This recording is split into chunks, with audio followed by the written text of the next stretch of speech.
సిద్దిపేట జిల్లాలో యాసంగి పంటకు ఇబ్బందులు ఏర్పడుతున్నాయి. రంగనాయక సాగర్, మల్లన్న సాగర్, కొండపోచమ్మ సాగర్ నుంచి సిద్దిపేట, దుబ్బాక, గజ్వేల్, హుస్నాబాద్లతో పాటు జిల్లాలోని ఇతర ప్రాంతాలకు సాగునీరు అందించాల్సిన ప్రభుత్వం ఇప్పటివరకు ఏ నిర్ణయం తీసుకోకపోవడంపై రైతులు ఆందోళన వ్యక్తం చేస్తున్నారు.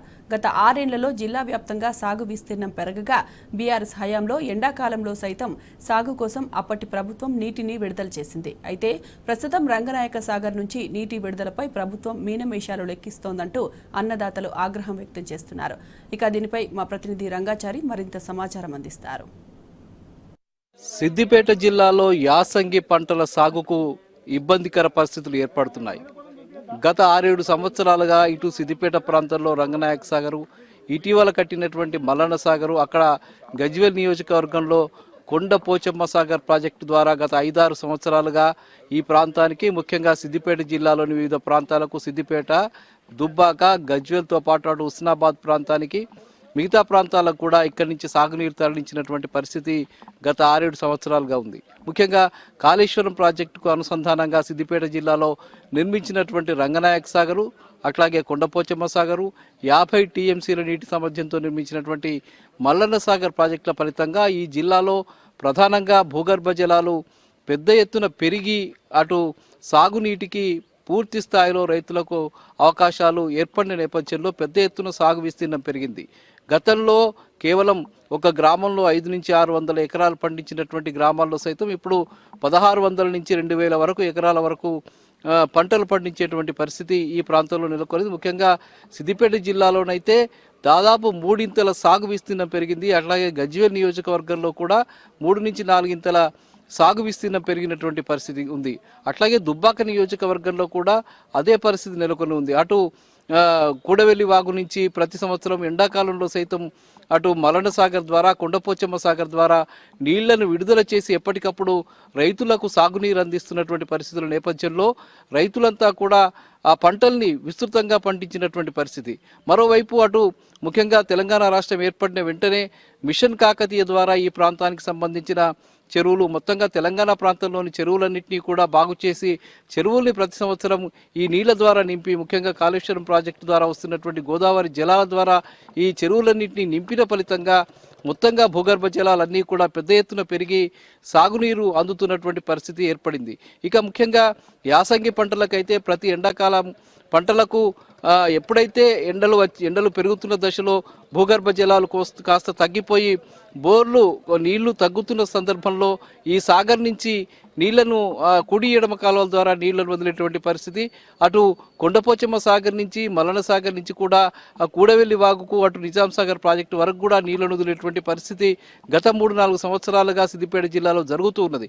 కానీ ఇప్పుడు కేవలం కక్ష సాధింపు చర్యలో భాగంగా ప్రస్తుతం ఏర్పడినటువంటి ప్రభుత్వం కాళేశ్వరం ప్రాజెక్టు ద్వారా ఇప్పటి వరకు కూడా నీళ్ళని వదలకపోవడం వల్ల ఇటు రంగనాయక సాగరు, అటు కొండపోచమ్మ సాగరు, అటు మల్లన్న సాగర్ ప్రాజెక్టులలోకి నీళ్లు విడుదల అవుతుందా కాదా అనేటువంటి సందిగ్ధంలో రైతులు ఇబ్బందులు ఎదుర్కొంటున్నటువంటి పరిస్థితి నెలకొన్నది. ప్రస్తుతం మనం సిద్దిపేట నియోజకవర్గంలోని రంగనాయక సాగర్ ప్రాజెక్టు వద్ద ఉన్నాం. ఇప్పుడు ప్రస్తుతం ఈ సుమారు 3.5 టీఎంసీల నీటి సామర్థ్యం కలిగినటువంటి ప్రాజెక్టు ఇది, రిజర్వాయర్ ఇది. ఈ రిజర్వాయర్లో ఈ సమయానికి గత సంవత్సరం దాదాపు 3 టీఎంసీల నీళ్లు సిద్ధంగా ఉన్నాయి. రైతుల అవసరాల కోసం సిద్ధంగా నింపి ఉంచినటువంటి పరిస్థితి. గత సంవత్సరం జనవరి 25 నాడే ఇక్కడి నుంచి ఈ ప్రాంత రైతులకు సాగునీరు విడుదల చేసినటువంటి పరిస్థితి. అప్పటి ముఖ్యమంత్రి ఆదేశం మేరకు, కేసీఆర్ ఆదేశం మేరకు మంత్రి హరీష్ రావు ఇక్కడ నీళ్లు విడుదల చేశారు.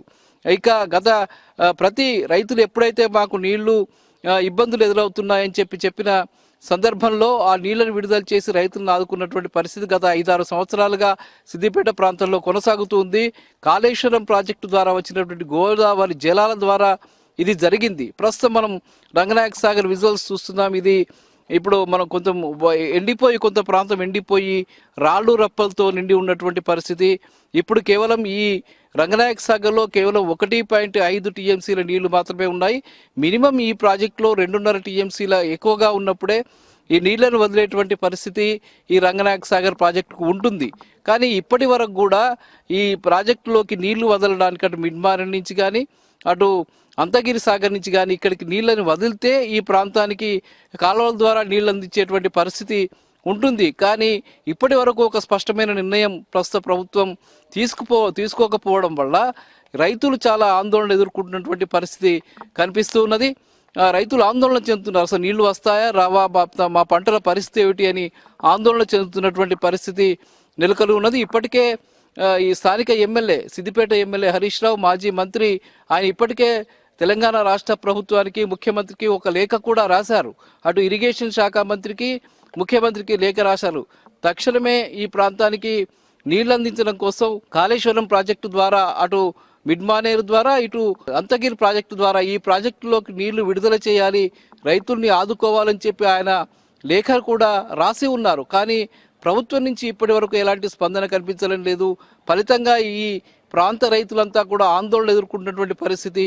అసలు నీళ్లు వదులుతుందా లేదా, ఈ ప్రభుత్వం ఏం చేస్తుంది, రైతులను ఆదుకుంటుందా లేదా అని ఒక ఆందోళనకర పరిస్థితులు అయితే నెలకొని ఉన్నాయి. ఇప్పటికే ఇక్కడ సిద్దిపేట జిల్లాలో జరిగినటువంటి జడిపి సమావేశంలో సైతం ప్రభుత్వాన్ని డిమాండ్ చేస్తూ తక్షణమే నీళ్లు విడుదల చేయాలని చెప్పి డిమాండ్ చేస్తూ కూడా ఒక తీర్మానాన్ని కూడా పాస్ చేసి ప్రభుత్వానికి పంపించారు.